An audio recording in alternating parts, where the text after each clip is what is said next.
ఆమె నా మనస్సు చింతించింది.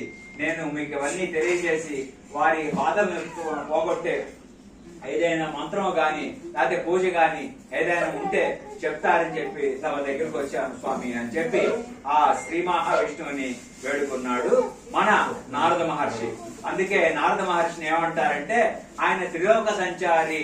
ఆయన కలిస్తేనట ఆయన మన బాధల్ని శ్రీ మహావిష్ణువుకి తెలియజేస్తాడట. అందుకే అలాంటి మహర్షి గురించి మనం విన్నా చాలా పుణ్యం. అలాంటి మహర్షి ఎప్పుడైతే తెలియజేయగానే అప్పుడు ఆ శ్రీ మహావిష్ణువు చిరునవ్వుతో అన్నాడంట, నారద మహర్షి ఎవరైనా గాని వాళ్ళ గురించి అడుగుతారు, కానీ అలాంటిది మీరు ఏం చేశారంటే ఎవరి విషయం నాకు చాలా ఆనందం కలిగించింది, చెప్తాను వినండి అని చెప్పి స్వామివారు ఏం చేశారు తెలియజేయటం